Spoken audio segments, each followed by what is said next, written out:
Peace, everybody. It's Tamika Lachelle. Peace. Hey, all my goddesses. Peace to all the beautiful people out there. This is a midnight confession. And before I get started, I did pop my lip today and it hurt. So if I'm talking a little odd, it's because of that. It's not quite midnight anywhere in on the East Coast. It's 11 p.m., but somewhere in the world, it's midnight. So I'm going to go ahead and make a confession. And that confession is that I love and have love for men. Um, this video has been a video in becoming for about 4 months. I knew I was going to make this video. I was trying to hold out until summer solstice, but it's really on my heart right now.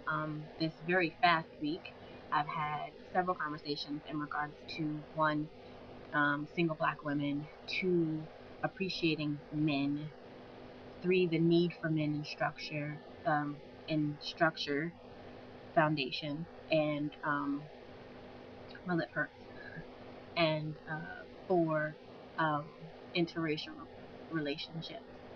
And so I really want to take this opportunity. I'm trying to practice looking into the camera and not at myself. So I really want to take this opportunity and say that men all over the world, that I appreciate you and that I love and have love for you and what you're trying to accomplish within all the communities around the world. That is my confession. Now, what am I going to speak on? I do have notes, so I'm going to try and stick to my notes. But what I want to speak on first is interracial relationships. I do have several uncles who date black women and white women.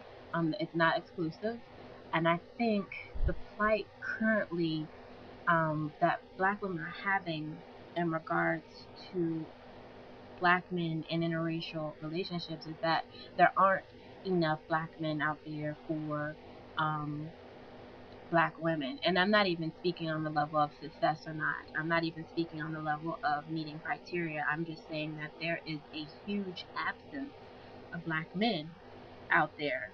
And I think that is why a lot of women, black women, are going for interracial relationships now. Also, pathologies have been realized, um, and once you know something, once you know better, you do better. And I am no way saying that dating outside your race is doing better. However, I am saying that the caliber of man, regardless of his color, changes as you realize and rectify your issues. And sometimes, because of the absence of such a large degree of black men, that means um, that you do have to look outside of your race to see um, to see a man. Just thinking of all this in my head right now, all my friends who know me as pro-black, and I'm gonna get to this in a minute. All my friends who know me as pro-black, it's like, oh my God, what is she saying? Um, I am not your judge nor your jury, so I am no way making the um, verdict that you should go and date outside of your race.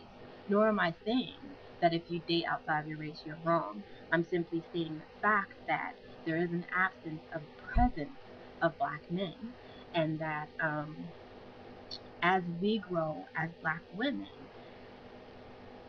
to have a match um, on and I'm trying to be very uh, cautious of what I'm saying here because I don't want it to sound as if I'm saying black women are better than the black men that are available. That's not what I'm saying. I'm just saying that there is a shortage. And because of that shortage, when black men finally get to the levels that black women have, you know, achieved rather quickly, there is a huge difference in the amount available to date. And so, but if you look outside of the black race, white men, Asian men, um, European men have, you know, excelled, uh, vastly over what black women have achieved. And there are a lot more on that same level as black women and what black women have achieved. So, with that said, I will speak on pro-black. Just because you're pro something does not mean you are anti anything. I am pro black. I believe in my heritage. I'm also Native American, so I believe in my heritage. I celebrate my heritage and my traditions. I think the greatest thing about this world currently is its diversity, and I think we should be enriched by the diversity that is here, and we should take part in all heritage, all cultures, and be worldly people, not just individuals. I had a conversation yesterday, most of last night, in regards to just being human, and I think when we are able to check the box human, that will be a great thing. um, it'll have its disadvantages as well, and I can see them. Don't think that I'm blind to what's going on in the world, because I'm not at all. And I'm not saying that that box should be available today. I am saying that it will be a great achievement when we can just check the box as human, and human as HUE men, human, because we are men of you. And I think when we see that for that, then things will be really really good. But back to the love of man, I think like I said, this has been like a 4 month thing coming, and I over the past 4 months I realized that man, for a long time, for me, man equated to black man. I didn't really see, and I know this is going to get negative remarks, but I didn't really see man, for me, man, as being a white man or a Hispanic man or a um, Aboriginal man. For me, it was someone who had the same skin melanin complex going on. And I think, as I said, the past 4 months, I've been able to see that man in general is just man.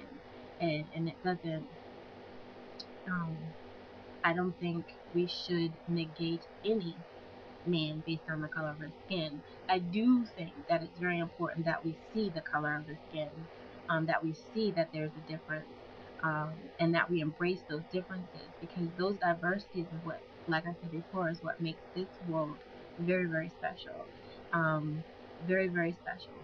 And when we can get rid of telling our stories, and I'm not saying that history is not necessary. Sankofa is a true living thing, and we need it. But what I'm saying is, when we stop dwelling in the story instead of just being the griot and telling the story and moving forward, um, when we start telling the story and moving forward and seeing the story for what it is or what it was, um, we'll be better off as people, because we dwell in those stories. We dwell in slavery. We dwell in enslavement. And what happens is, when you speak about a thing constantly, you become that thing. That thought becomes you. And if you're constantly thinking about slavery and the man putting you down, and you're not achieving your goals because of what once was, you'll never be able to achieve your goals, because you don't have the thought process that it can be achieved. Again, I am, and I will always be for solidarity. I will always be for the black community, because I am pro black, and I'm not afraid to go out and say that, because I'm not anti anything. I don't have any qualms with any other race, any ethnicity, any culture out there. I am proud to be who I am presently, and so I have pride in that. Um, Here lies one of my issues. Um, how can I be so proud, uh, and then and show that pride, because I show it often, show that pride and then date outside of that pride? Um, that's an issue for me, and it's something that I'm working on and through. But I think the bottom line of it is that we are human, and if I can see the person that I'm with as human and embrace their difference or their similarities, then everything is copacetic, everything is all right. And what happens outside of that relationship, the thought processes of other people, um, shouldn't affect the thought process of a unity, of a community, a unity of two people coming together. Um, I don't want to ramble. So yeah, I appreciate the men out there. I appreciate the women out there who are loving men. I think you are necessary. We need our father figures. We need, we need the men in the structure, in the foundation. We need them, um, and we need them to step up and be. I think there's a huge gap for the late 20s, mid 40s, 40 men group. I don't think they're showing up. I think somewhere along the line, they're just not showing up, and it's sad. It's sad. So I appreciate the ones that are showing up, and I give my love to all of you. I give my love to the world. I think it's really important that we do love each other, and that we realize that we love each other, and that we show that love to each other. Because as long as there's disparities, as long as there is segregation, um, then we are never going to be cohesive, which means there's never going to be peace, which means there's always going to be a war to fight, and the death of people is just wrong. Um, it's just wrong, and it's avoidable, in my opinion. So yeah, my confession for today is I do love and appreciate men, and I thank you from the depths of my heart, from the height of my soul, from the broadness of my spirit. I thank you, and I appreciate what you're doing, and I say keep moving forward. I say embrace who you are, as well as embrace what you're not, because it's important as well, um, for unity, for peace, for love, to truly flourish. It's important. And I don't want to make this sappy black hippie girl video. I'm trying to stay away from that because it could really go that way. Um, but the basis of this is that I'm confessing that I do love men, and I am proud of them, and I appreciate them, and I ask them to continue to do what they're doing, and to be part of the foundation, part of the structure that will move this world forward into greatness, a greater greatness than what is current. And to everyone out there, to remain open, um, to remain constant in your love for yourself, which will allow you to be constant in love with others, and to show that and to give that. Again, I don't want to get hit, but yeah. So that's that. I'm going to leave it there. Pieces like Reese's, everybody. Show your love. Love you guys. Pieces.